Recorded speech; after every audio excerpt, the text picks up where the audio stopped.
నమస్తే విధిని స్వాతం లక్షణ సమాజితం భువనగిరి మున్సిపాలిటీలో ఉన్నటువంటి డెవలప్మెంట్ గురించి గత 7 నెలలుగా ఛార్జ్ తీసుకున్నటువంటి కమిషనర్ గారు పూర్ణచంద్ర గారు మనతో ఉన్నారు. వారిని అడిగి మరి రాబోయే రోజులలో మరి బోనాల పండుగ ఫెస్టివల్స్ కూడా ఉన్న సందర్భంలో కరోనా థర్డ్ వేవ్ గురించి కానీ ఇప్పుడు జరుగుతున్నటువంటి డెవలప్మెంట్ ప్రభుత్వ పథకాలను ఎలాగా ప్రజల్లోకి మరి తీసుకెళ్తున్నారో వారి మాటలు తెలుసుకుందాం. నమస్తే అండి. నమస్కారం అండి. మీరు చూస్తే కరోనా 18 నెలల నుంచి కూడా మీరు 7 మంత్స్ అంటున్నారు కదా. సో కరోనా సెకండ్ వేవ్ ఉన్నది మీరు వచ్చిన తర్వాత. సో ఎలా ఉంది వ్యాక్సినేషన్ విషయంలో, ఫీవర్ సర్వే విషయంలో ఎలా ముందుకెళ్ళారు? మనం మున్సిపాలిటీలో 2 సార్లు కూడా ఫీవర్ సర్వే టేకప్ చేసినామండి. కలెక్టర్ గారి ఆర్డర్స్ ప్రకారం door to door fever survey చేసి ఎవరికైతే కిట్స్ అవసరం ఉన్నాయో వాళ్ళకందరికీ కూడా మెడిసిన్ కిట్స్ ఇవ్వడం జరిగింది. అట్లాగే వ్యాక్సిన్ విషయంలో కూడా వార్డు వరకు క్యాంప్ ఏర్పాటు చేసి ప్రతి వార్డు కూడా క్యాంప్ ఏర్పాటు చేసి మ్యాక్సిమం మెంబర్స్కు 45+ వాళ్ళకు ఇప్పించడం జరిగింది. అదేవిధంగా మన సిడిఎంఏ గారి ఇన్స్ట్రక్షన్స్ ప్రకారం ప్రభుత్వ ఆదేశాల ప్రకారం జూనియర్ కాలేజీలో ఒక సపరేట్ క్యాంప్ ఏర్పాటు చేసి సూపర్ స్ప్రెడర్స్కి అంటే కిరాణా వాళ్ళకి కానివ్వండి, వాళ్ళ పాల వాళ్ళకి కానివ్వండి, వెండర్స్ ఆల్ టైప్స్ ఆఫ్ వెండర్స్కి, స్ట్రీట్ వెండర్స్కి, ప్లస్ ఇంకా మన ఈ ఎస్హెచ్జి గ్రూప్ మహిళలకు అందరికీ కూడా వ్యాక్సినేషన్ స్పెషల్గా ప్రత్యేక క్యాంప్ ఏర్పాటు చేసి 15-20 రోజులు క్యాంప్ ఏర్పాటు చేసి ఇప్పించడం జరిగింది. సో ఫస్ట్ డోస్ అందరికీ పూర్తి చేయడం జరిగింది. మేము కూడా మన మున్సిపల్ స్టాఫ్కి కూడా నేనే ముందు తీసుకొని అందరికీ ఆదర్శంగా ఉండి నేను 2 డోసెస్ కంప్లీట్ అయిపోయింది. అందరికీ కూడా వ్యాక్సినేషన్ స్టాఫ్కి కూడా ఇప్పించడం జరిగింది. సో వ్యాక్సినేషన్ విషయంలో మనం దాదాపు ఇంకా మన జిల్లా పరంగా కానివ్వండి, మన మున్సిపల్ పరంగా ముందుగానే ఉన్నాం.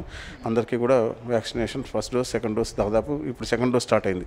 కోవిషీల్డ్ సెకండ్ డోస్ అనేది స్టార్ట్ అయింది కాబట్టి సెకండ్ డోస్ కూడా ఇస్తున్నారు. కాకపోతే ఏంటంటే మనం ఎంత వ్యాక్సిన్ తీసుకున్నా మనం 3 సూత్రాలు పాటించకుంటే కరోనా నుంచి కట్టుకోవడం అనేది చాలా కష్టం. వ్యాప్తి చేయడం గ్యారెంటీ అవుతుంది. ఒకటేదో మాస్క్ ధరించుకోవాలి, ఫ్రీక్వెంట్గా హ్యాండ్ వాష్ చేసుకోవాలి. మూడోది సోషల్ డిస్టెన్సింగ్, 2 మీటర్స్ డిస్టెన్స్ అనేది ఖచ్చితంగా ప్రతి ఒక్కరు పాటిస్తే తప్ప. రెండోది ఏంటంటే ఇమ్యూనిటీ పెంచేటటువంటి వస్తువులు, ఆహారం, పండ్లు కానివ్వండి, ఇంకా ఏదైనా కానివ్వండి, గుడ్లు కానీ అన్నీ కూడా నాన్ వెజ్ కానీ వెజ్ కానీ ఏదైనా కానీ, బట్ ఇమ్యూనిటీ పెంచేటటువంటి ఆహారాన్ని తీసుకొని ఈ 3 పాటిస్తే కనుక ఇంటి నుంచి అవసరం ఉంటే తప్ప బయటకు రాకుండా, ఎటుగా లాక్డౌన్ తీసేసిందని చెప్పేసి మీరు అన్నట్టు ఇందాక బోనాలు అన్నారు, బోనాలలో కూడా మీద పడి చేయకుండా ఒకరి తర్వాత ఒకరు దేవుడికి సమర్పణ చేసుకోవడంలో తప్పులేదు. బోనం సమర్పించుకోవాలి కానీ కొంచెం దాంట్లో కూడా డిస్టెన్స్ మెయింటైన్ చేస్తూ అక్కడ ఉన్న టెంపుల్ వాళ్ళు కూడా ఆ రకంగా మెయింటైన్ చేస్తే బాగుంటుంది. దానికి సంబంధించినటువంటి ఏదైనా ఏర్పాట్లు ఉంటే ఖచ్చితంగా మనం మున్సిపల్ పరంగా చేస్తాము. ఏది క్లీనింగ్ కానివ్వండి, వాషింగ్ కానివ్వండి, తర్వాత క్లీనింగ్ కానివ్వండి, మనం హైజీన్ మెయింటెనెన్స్ కానివ్వండి, అటువంటి ఇప్పుడు మన బక్రీద్ ఫెస్టివల్ అయితే మొత్తం మనం చేయడం జరిగింది. నీట్గా లైనింగ్ చేయడం కానీ, లైమ్ కానీ వాళ్ళకంతా క్లీన్ చేయడం, బ్లీచింగ్ చేయడం. ఎందుకంటే అంత బ్లడ్ ఇదంతా వస్తుంది కాబట్టి, సర్వీ వస్తుంది అంతా కాబట్టి వెంట క్లీన్ చేయడం, వాళ్ళకు సపరేట్ కవర్స్ చేయడం, ఇలాంటివన్నీ కూడా చేయడం జరిగింది. కాబట్టి ప్రికాషనరీ మెజర్స్ మనం తీసుకుంటాం కానీ మనం ఎంత తీసుకున్నా సోషల్ అవేర్నెస్, పబ్లిక్లో అవేర్నెస్ అనేది రాకపోతే ఎట్లయినా కష్టం. ఇప్పుడు థర్డ్ వేవ్ కూడా వచ్చింది అంటున్నారు. థర్డ్ వేవ్ వస్తే ఇంకా ఎక్కువ, సెకండ్ వేవ్ కంటే ఎక్కువ నష్టమయ్యే ప్రమాదం ఉందని చెప్తున్నారు. కాబట్టి ప్రజలందరూ కూడా అప్రమత్తంగా ఉండాలి. ఏదైనా ప్రాబ్లం ఉంటే మనకు చెప్పినట్టయితే ఇప్పుడు శానిటైజర్ కానీ ఇంకేదైనా కానీ ఏదైనా కూడా పంపించడానికి అన్ని వేళ సిద్ధంగా ఉన్నాము. పట్టణ ప్రగతి మననే అయిపోయింది. కేసీఆర్ గారు ప్రతిష్టాత్మకంగా తీసుకున్నారు. ఏదన్నా గుడిసెలు కానీ, పాత ఇండ్లు కానీ, కరెంటు ఫిల్లర్స్ కానీ, బుషెస్ ఉండడం కానీ ఇవన్నీ కూడా చాలా చక్కగా, ఎందుకంటే సీజనల్ డిసీజ్ వచ్చే అవకాశం ఉంది కనుక. సో ఎలాంటి కేర్ తీసుకున్నారు? మనం పట్టణ ప్రగతిలో అన్ని వార్డులలో ఆల్మోస్ట్ లాస్ట్ టైం ఆల్రెడీ జేసీబీతో వర్క్స్ జరిగినా కూడా మళ్ళీ ఇప్పుడు వర్షాలకు మొక్కలు, పిచ్చి మొక్కలు అవి పెరిగినాయి కాబట్టి తర్వాత కొన్ని డైలాపిడేటెడ్ హౌసెస్, అంటే అన్నీ కాదు, ఓపెన్ ప్లాట్స్లో చేయకూడదు అనేది ఒక నిబంధన పెట్టారు ఈసారి. ఏంటంటే నోటీస్ ఇచ్చి వాళ్ళ దగ్గర నుంచి చార్జెస్ కలెక్ట్ చేసి అప్పుడే వాళ్ళని ఓపెన్ ప్లాట్స్లో చేయమన్నారు. అయినప్పటికీ కొన్ని ప్లాట్లలో చేయాల్సి వచ్చింది. ఎందుకంటే ఇండ్ల మధ్యలో అది కూలిపోయింది, పాములు వస్తున్నాయి, అట్లాంటి డేంజరస్ సిచ్యువేషన్ ఉందని చెప్పడం జరిగింది. కాబట్టి అట్లాంటి కొన్ని ఇండ్లు డైలాపిడేటెడ్ హౌసెస్ తొలగించి కూడా క్లీన్ చేయడం జరిగింది. అట్లాగే గవర్నమెంట్ ఇన్స్టిట్యూషన్స్లో, వెటర్నరీ హాస్పిటల్ కానివ్వండి, చాలా చోట్లలో గవర్నమెంట్ ఇన్స్టిట్యూషన్స్లో కూడా క్లీన్ చేయడం జరిగింది. తర్వాత దాంతోపాటే హరితహారం ఎవ్రీడే నేను, చైర్మన్ గారు, వైస్ చైర్మన్ గారు రోజుకు ఒక 4 వార్డులు ప్రోగ్రామ్ పెట్టుకున్నాం. 10 డేస్లో 35 వార్డ్స్, డైలీ ఒక 4 వార్డ్స్ 3 వార్డ్స్ తిరిగి ఖచ్చితంగా ఏం పని జరుగుతుందో ఆ పనులను పర్యవేక్షిస్తూ అదేవిధంగా హరితహారం ప్రోగ్రాంలో కూడా పార్టిసిపేట్ చేయడం జరిగింది. లాస్ట్ టైం మరి ఏమో తెలియదు కానీ ఈసారి మాత్రం హరితహారం కూడా బాగానే ప్లాంట్ చేయడం జరిగింది. నాకు తెలిసి 4,500 మొక్కలు, 4,400 మొక్కలు జస్ట్ రోడ్స్లో, అవెన్యూలో ప్లాంట్ చేయడం జరిగింది. MLEPలో 12, MLEP అంటే multi layer avenue plantation. Jagdevpur రోడ్లో బ్రిడ్జ్ దాటిన తర్వాత రెండు లేయర్లు మనకు ఒక 0.9 కిలోమీటర్స్ ఉంది అక్కడ స్ట్రెచ్. ఆ 0.9 కిలోమీటర్ స్ట్రెచ్లో మనం ఒక 1,200 మొక్కలు 2 లేయర్స్గా పెట్టడం కూడా జరిగింది. అదేవిధంగా రేపు మెగా ప్లాంటేషన్ డే 24/7 నాడు మ్యాసివ్ ప్లాంటేషన్ టేకప్ చేయమన్నారు. దానికి రాయగిరిలో ఒక తార్ రోడ్ ఉంది, బీటీ రోడ్ పక్కన 2 sites ఒక 1000 మొక్కలు పెట్టాలని ప్లాన్ చేసినాం. వీలైతే కలెక్టర్ గారిని ఎమ్మెల్యే గారిని కూడా రమ్మని పిలుస్తామని అనుకుంటున్నాం. సార్ మరి టైం ఇస్తే వారిని కూడా పిలిచి రేపు ఆ ప్రోగ్రామ్ సక్సెస్ చేద్దామని అనుకుంటున్నాం. రేపు మ్యాక్స్ ప్లాంటేషన్ రాయగిరిలో ఉంటుంది. సో మొత్తం మీద చూస్తే ఇప్పుడు మరి ఏదైతే ఉందో స్వచ్ఛత గురించి కూడా, సో డంపింగ్ యార్డ్ విషయంలో ఎలాంటి చర్యలు తీసుకున్నారు? ఇది మార్కెటింగ్ ప్లేస్ కనుక ఎక్కువ కూడా ప్లాస్టిక్ ఫ్రీ గురించి ప్లాన్ చేస్తున్నారా చైర్మన్తో కలిసి కూడా? ప్లాస్టిక్ బ్యాన్ మీద ఆల్రెడీ అవేర్నెస్ తీసుకొచ్చిందండి గతంలో.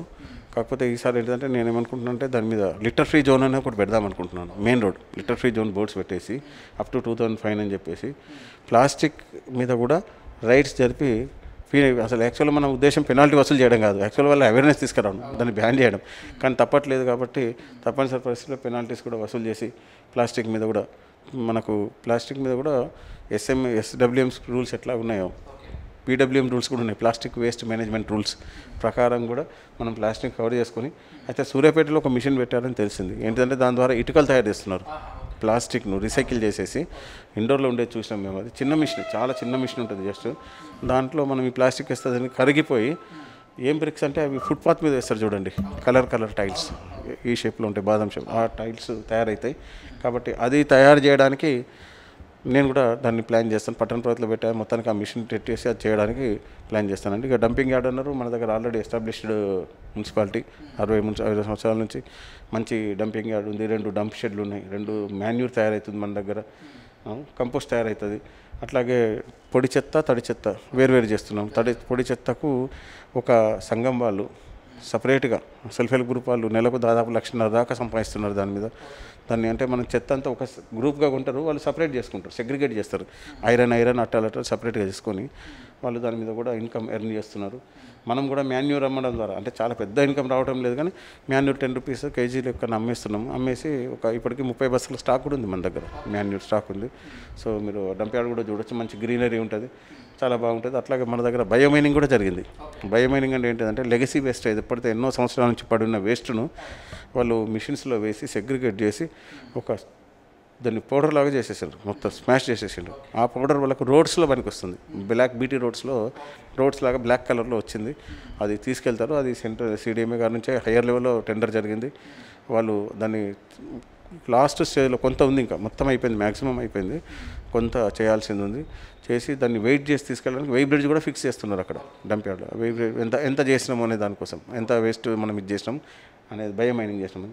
ఇదే కాకుండా మన దగ్గర ఎఫ్ఎస్టిపి ఉంది. ఎఫ్ఎస్టిపి అంటే ఫీకల్ స్లడ్జ్ ట్రీట్మెంట్ ప్లాంట్, మానవ వ్యర్థాల ట్రీట్మెంట్ ప్లాంట్. అంటే మనం ఏదైతే ఈ సెప్టిక్ ట్యాంక్స్లోంచి క్లీన్ తీసిన దాన్ని తీసుకుపోయి రోడ్ల మీద వేసేస్తున్నారు, అది ఇంకా డేంజర్ కాబట్టి దాన్ని ట్రీట్ చేసి దాన్ని మంచినీళ్ళు తయారు చేస్తారు. ప్యూరిఫైడ్ వాటర్ వస్తుంది, కానీ దాన్ని ఎవరు తాగరు. కాకపోతే చెట్లకు, మా ప్లాంట్స్కు, వీటికి ఉపయోగించుకోవడానికని ఆ ప్లాంట్ మన దగ్గర 15 దాన్ని ఏమంటామంటే 15 KLD కిలోలీటర్స్ ఉంది మన దగ్గర.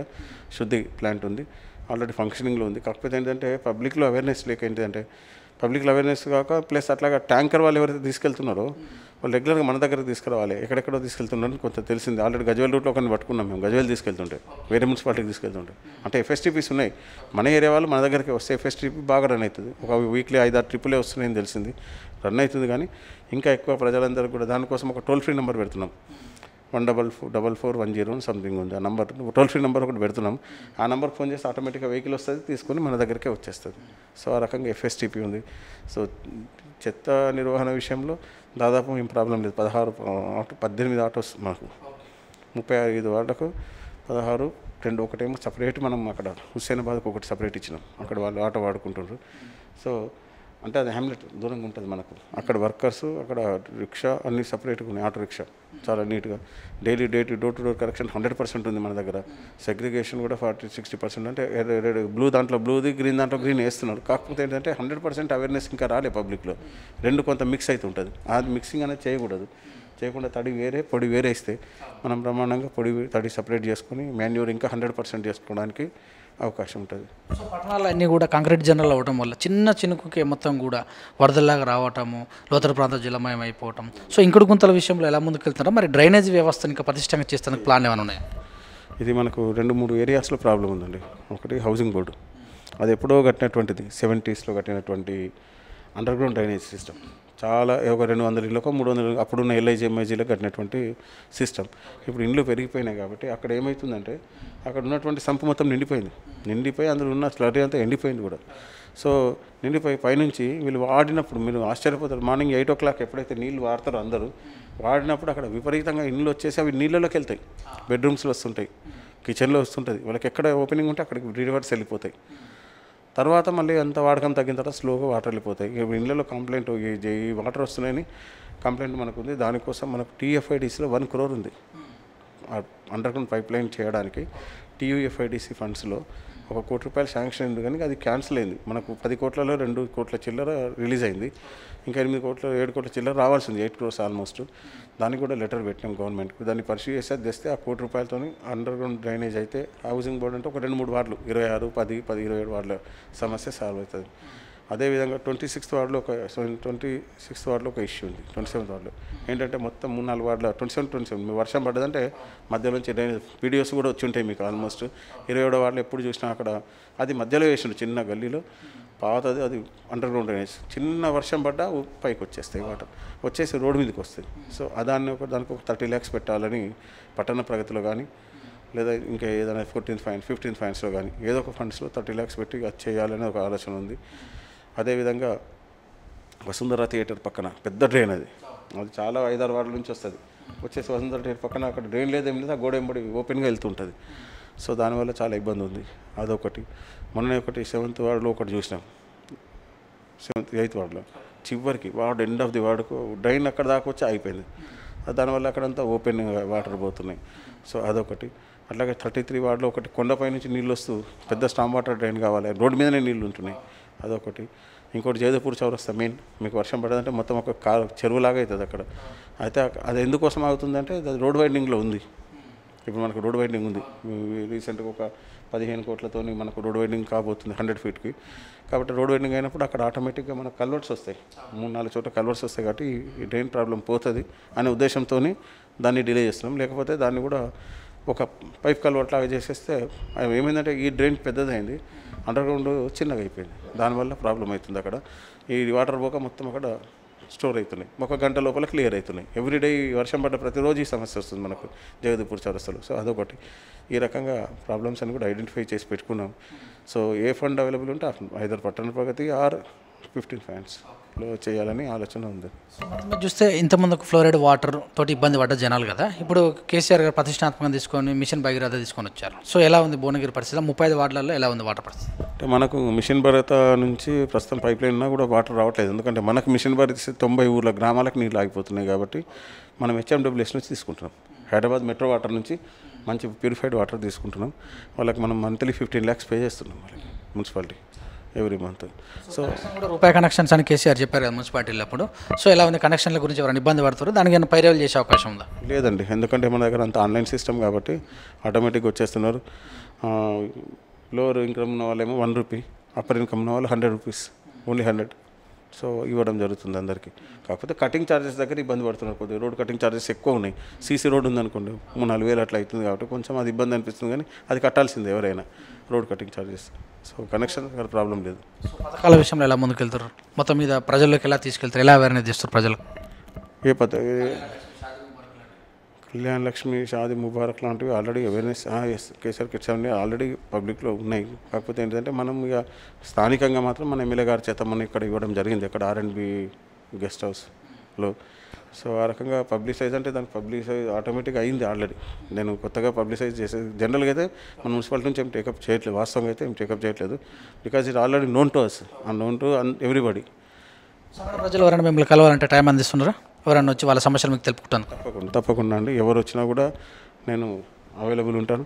అంటే ఏదైనా మీటింగ్లో లేకుండా ఉంటే మాత్రం ఖచ్చితంగా డెఫినెట్గా ఎవరు వచ్చినా టైం ఇస్తాను. టైం ఇచ్చి వాళ్ళ సమస్య ఏంటిది, ఏ రకంగా అయితే సాల్వ్ అవుతుంది, సాల్వ్ చేసుకోవచ్చా, అయితే అవుతుంది. నాకున్న సిస్టమ్ ఏంటంటే అయితే అవుతుంది, లేకుంటే కాదు. ఒకవేళ వేరే అయ్యే పని కొన్ని డాక్యుమెంట్స్ లేవు, లేదా ఇంకేదో లేదు, అది ఎట్లా అవుతుంది, లేదా ఏ స్టేజ్లో అవుతుంది, మా స్టేజ్లో అవుతుందా, కలెక్టర్ గారి స్టేజ్లో అవుతుందా, లేదా DMA గారి స్టేజ్లో అవుతుందా, గవర్నమెంట్ స్టేజ్లో ఉందా అనేది క్లియర్గా ఎక్స్ప్లెయిన్ చేయడం జరుగుతుంది. సో అట్లాంటి సమస్య ఇంతవరకు పబ్లిక్ నుంచి ఫేస్ కాలేదు. టౌన్ ప్లానింగ్ విషయంలో ఇంతమందికి ఎఫ్టీఎల్లో ల్యాండ్స్ కట్టుకోవడం, ఇల్లు కట్టుకోవడం వల్ల చాలా ఇబ్బందులు ఏర్పడ్డాయి కదా. ఏమైనా డ్రైనేజ్ నాలను కూడా ఎవరైనా కబ్జా చేసిన విషయంలో ఎలాంటి ప్లాన్ తీసుకుంటున్నారు మీరు?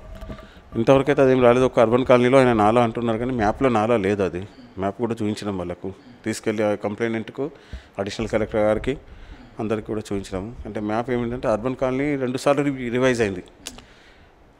అంటే ఏమైంది, నంబర్స్ చేంజ్ అయినాయి, ఏది ప్లాన్ చేంజ్ కాలేదు. ప్లాన్లో నంబర్స్ రివైజ్ అయినాయి. అందులో ఎక్కడ కూడా నాలా లేదు. ఇప్పుడు అక్కడ కడుతున్నటువంటి వాళ్ళు పేదవాళ్ళు ఉన్నారు, ఒక 100 yardsలో కడుతున్నారు. అది నాలాలో ఉందని అతను ఆర్గ్యూ చేస్తున్నారు. అనిల్ కుమార్ అని అతను కంప్లైంట్ చేస్తున్నారు. సో ఫీల్డ్ మీదకి వెళ్ళినాం, చూసినాం. ఫీల్డ్ మీద వెళ్ళి నాకు చూపించడం జరిగింది, ఏది దీనిలో నాలా లేదండి అంటే. కాకపోతే కన్స్ట్రక్షన్ చేస్తున్నారు, ఎందుకు ఆపట్లేదు అంటే వాళ్ళకు ఇన్ఫర్మేషన్ ఇవ్వడం జరిగింది. ఎవరికి కట్టే వాళ్ళకు, వాళ్ళ దగ్గర పట్టా ఉన్నా సరే ఇది ఒరిజినల్ పట్టా అని చెప్పేసి ఒక సర్టిఫికేట్ తేవాలి. ఎంఆర్ఓ గారి నుంచి కానీ ఆర్డీఓ గారి నుంచి సర్టిఫికేట్ ఇస్తే ఆ సర్టిఫికేట్ అప్లోడ్ చేసి ఆన్లైన్లో పర్మిషన్ ఇచ్చేస్తారు. అదే జనన మరణాలు కూడా ధృవీకరణ చేసే విషయంలో సో ఎలా ముందుకు వెళ్తున్నారు? చాలా వరకు కొన్ని తప్పులు కూడా దొరికించినట్టు ఇంత ముందుకు అన్నారు. సో ఇప్పుడు ప్యూరిఫైడ్ అవుతున్నాయి, ప్రాబ్లం లేదండి. కాకపోతే కంప్యూటర్స్ వాళ్ళు ఇచ్చి ఇప్పుడు తప్పు ఎందుకు జరుగుతుందంటే వాళ్ళు హాస్పిటల్లో ఫిలప్ చేసే ఫామ్ వేరే ఉంటుంది, వాటి దగ్గర ఒక ఆధార్ కార్డులో వేరే ఉంటుంది. మనకు వచ్చే వరకు లింక్ ఆన్లైన్ అయింది కాబట్టి దానివల్ల వాళ్ళు ఇచ్చింది మనం కొట్టేమనుకోండి, ఆ ఆఫీస్ పనుల నుంచి ఇచ్చి వచ్చిన పేరు కొట్టే వరకు మళ్ళీ అక్కడ వాళ్ళు బయటకు వెళ్తే వాడు ఎక్కడైనా అప్లై చేసుకునే దగ్గర ఆధార్ కార్డుకి దానికి టాలీ కాక మళ్ళీ రావడం జరుగుతుంది. సో అలాంటి మిస్టేక్స్ తప్ప జనరల్గా ఆన్లైన్ సిస్టమ్ ఆటోమేటిక్గా ఆన్లైన్లో తీసేసుకుంటున్నారు, ఏం ప్రాబ్లం లేదు. మరి ఎప్పుడన్నా ఈ యొక్క ప్రాంతం వార్డులలో విజిటింగ్ టైం ఏమైనా పెట్టుకున్నారో ఈ వారం ఈ యొక్క వార్డు ఎలాంటి ప్లాన్ చేస్తున్నారు? నేను రోజు 2 వార్డులు అనేది ఒకటి ప్లాన్ చేస్తున్నాను అండి, డైలీ 2. ఎందుకంటే నాకు 17 వార్డ్స్ కల్లా మళ్ళీ టర్న్ అవుతుంది. మరి 17 days కల్లా నన్ను మరీ 3-4 పెట్టుకుంటే కూడా టైం కూడా ఎక్కువ స్పెండ్ చేయలేము. ఒక 2 hours అయినా అట్లనే 3 hours ఒక్కొక్క వార్డు 2 hours చెప్పున డైలీ 2 hours త్వరలోనే నేను అది ప్రోగ్రామ్ పెట్టుకుంటాను, పెట్టేసుకొని తిరుగుతానండి. ఎందుకంటే ఇంతకుముందు రెగ్యులర్గా అట్లా పెట్టుకోలేదు. మార్నింగ్ టైం వెళ్ళేవాడిని 6 గంటలకు 5 గంటలకు, అది ఎవరికి తెలియదు టైం. మనం శానిటేషన్ వాళ్ళ మీద సూపర్వైజన్ లాగా వెళ్ళేవాడిని. శానిటైజర్ సూపర్వైజన్ చేసినట్టు ఉంటుంది, ప్లస్ వార్డు సమస్యలు మొత్తం తెలుసుకున్నట్టు ఉంటుంది. కాబట్టి తొందరలోనే నేను అది డైలీ 2 వార్డ్స్ అని పెట్టుకుంటాను. రాజకీయ ప్రెజర్స్ ఏమైనా ఉన్నాయి? అధికారుల మీద చాలా ప్రెజర్స్ పెరిగాయి అన్నట్టు టాక్ కూడా వస్తుంది. ఈ విషయంలో మీరు ఎలా ఉన్నారు?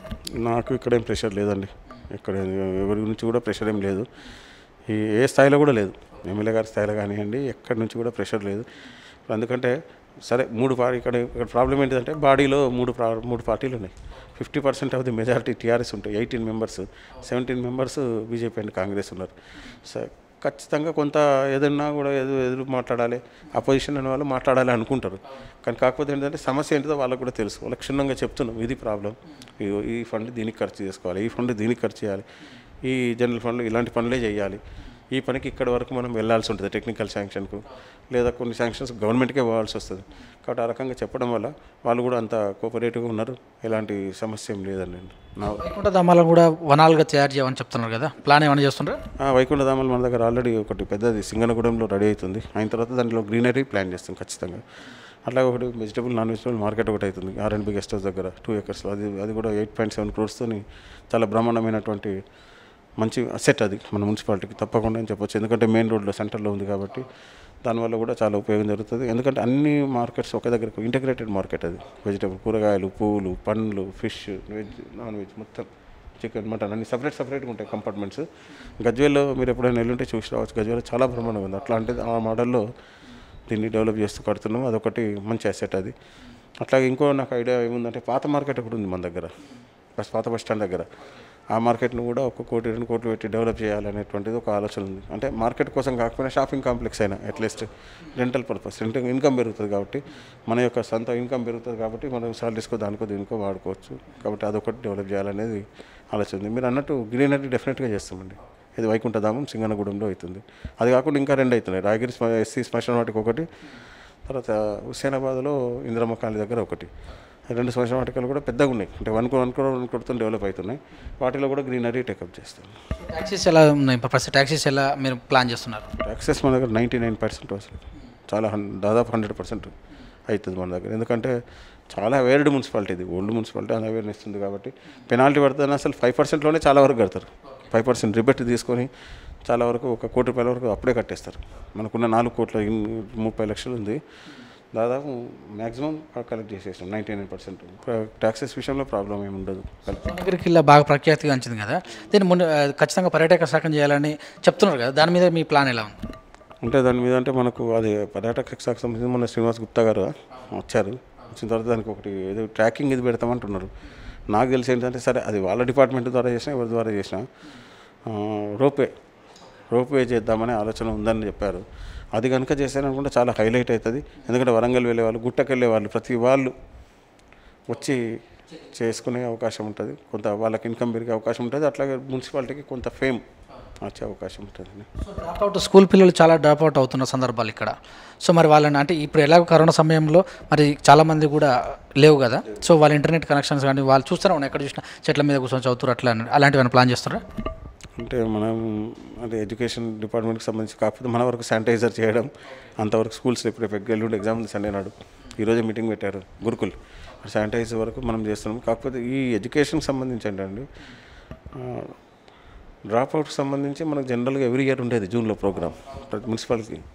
ఈ 2 ఏళ్ళ నుంచి ఇప్పుడు కరోనా చేయబట్టి కరోనా ప్రాబ్లం వల్ల లాస్ట్ ఈ ఇయర్ కూడా ఆల్మోస్ట్ ఇంకేముంది ఆల్మోస్ట్ సెప్టెంబర్ అక్టోబర్ వచ్చేస్తుంది. ఆన్లైన్ క్లాసెస్ జరుగుతున్నాయి మ్యాక్సిమం స్కూల్స్లో కానీ కాలేజ్. ఓన్లీ టీచర్స్ మాత్రమే అటెండ్ అవుతున్నారు, పిల్లలకు మాత్రం ఓన్లీ ఆన్లైన్ క్లాసెస్ అవుతున్నాయి. కాబట్టి మన అంటే మున్సిపల్ తరఫున మనకు ఇంతకుముందు ఉండేది దృశ్య శ్రవణ విభాగం నుంచి క్లాసెస్ అనేది ఉండేది. కానీ మనకు అట్లాంటి సపోర్ట్ ఏదైనా ఉంటే సరే గవర్నమెంట్ ఏదైనా ఇన్స్ట్రక్షన్స్ ఇచ్చి మనకు ఎంతవరకు పరిమితం చేసిందంటే ఇన్స్టిట్యూషనల్ క్లీనింగ్, ఇన్స్టిట్యూషనల్ హైజీన్ అంతవరకు మాత్రమే మనం పరిమితి చేసింది. కాబట్టి అంతవరకు మనం చెక్ చేసుకుంటున్నాం. థ్యాంక్ యూ అండి. Thank you very much. ఇదండి మరి పూర్ణచంద్ర గారు చెప్పినటువంటి విషయాలు. మరి భువనగిరి మున్సిపాలిటీ గురించి కూడా డెవలప్మెంట్ విషయాల్లో కానీ కరోనా సమయంలో కానీ మరి రాబోతున్న రోజులలో మరి థర్డ్ వేవ్ వస్తున్న సందర్భంలో తను చేస్తున్నటువంటి ప్లానింగ్ గురించి కూడా, ట్యాక్సీ విషయంలో గురించి కూడా, కౌన్సిలర్లు అందరినీ కూడా సమేతం చేసుకొని ముందుకెళ్తున్నటువంటి విషయాలు కూడా మనతో చర్చించారు. చూస్తున్న విత్ కెమెరామెన్ శ్యామ్తో ముషరీజ్ దండు, భువనగిరి.